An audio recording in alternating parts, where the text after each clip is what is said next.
বৃষ্টির ওয়েদার, ইলিশ মাছের গন্ধ পাবো না তা কি করে হয়? তাই আমি কাল বাজারে গেছিলাম, সেখান থেকে কি একটু ছোট সাইজের ইলিশ নিয়ে আসলাম, কারণ বড় ইলিশগুলো অনেক বেশি দাম। আর যেহেতু আমি একা থাকি, আমার পক্ষে সেটা শেষ করা পসিবল না। যতদিনে শেষ করব ততদিনে বৃষ্টির ওয়েদারও চলে যাবে। তো ছোট সাইজের একটা ইলিশ মাছ এনেছিলাম, তার একটা মাথা বেরিয়েছিল। সেই মাথা দিয়ে আমি কুমড়োর সবজি বানিয়েছি। পুঁই শাকটা আমি দিলাম না এই কারণে ওর সাথে, যে ডক্টর আমাকে পুঁই শাক খেতে মানা করেছেন আমার থাইরয়েডের প্রবলেমের জন্য। তো আপনারা চাইলে সেই পুঁই শাকটাও দিতে পারেন, বা অন্য কোনো সবজি অ্যাড করলেও অ্যাড করতে পারেন। আমি যেহেতু এখন যা খাই আপনাদের সাথে শেয়ার করে নিই, তাই জন্য আমি আমার মতো করে যেভাবে বানিয়েছি সেটাই আপনাদের সাথে শেয়ার করে নিচ্ছি।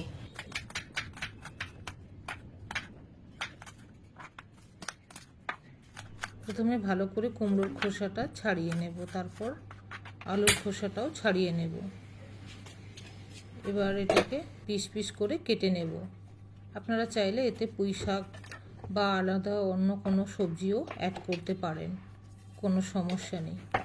আর কাটাটাও আপনারা আপনাদের পছন্দের মতো করে কাটতে পারেন। আমি একটু ছোট ছোট করে কেটেছি যাতে খুব তাড়াতাড়ি রান্নাটা করা যায় আর তাড়াতাড়ি সেদ্ধ হয়ে যায়।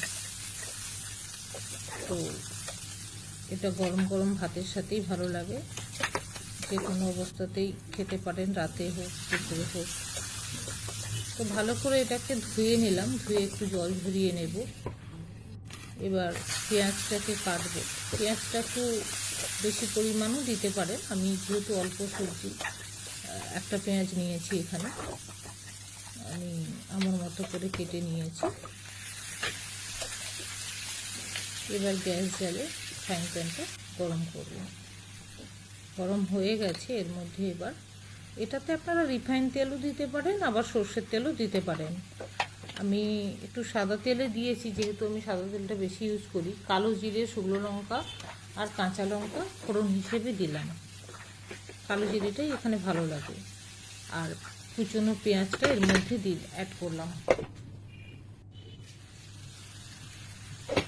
সামান্য একটু নুন দিলাম পেঁয়াজগুলো তাড়াতাড়ি ফ্রাই হওয়ার জন্য। এবার আগের থেকে নুন হলুদ মাখানো মাছের মাথাটা দিয়ে দিলাম, ইলিশ মাছের মাথাটা যেটা রেখেছিলাম। একটু ঢাকা দিয়ে দিলাম যাতে মাথাটা একটু তাড়াতাড়ি সেদ্ধ হয়ে যায়। কুমড়োটা তো তাড়াতাড়ি সেদ্ধ হয়ে যাবে, সমস্যা নেই, কিন্তু মাছের মাথাটা তো হতে একটু সময় লাগবে, তাই জন্য একটু ঢাকা দিয়ে এটাকে ফ্রাই করে নিচ্ছি। পেঁয়াজটা ফ্রাই হয়ে গেলে এবার এর মধ্যে কেটে রাখা আলু আর কুমড়োটা দিয়ে দেবে। এবার হলুদ আর সামান্য আর একটু নুন আর একটু গুঁড়ো লঙ্কা, ওর উপর একটু সাদা তেল আমি দিই, সেটা দিলাম তাই। আর অল্প একটু আদা বাটা দিয়েছি। এখানে রসুনের প্রয়োজন নেই, যেহেতু ইলিশ মাছের একটা ভালো স্মেল আছে, তো তাই জন্য একটু আদা দিয়েছি। এটাও একটু ঢাকা দিয়ে দিয়ে ভাপিয়ে নেব। খুব সুন্দর একটা কালারও এসছে, একটু জলও বেরিয়েছে কুমড়ো থেকে। বেশি সময় লাগে না, খুব তাড়াতাড়ি হয়ে যায়।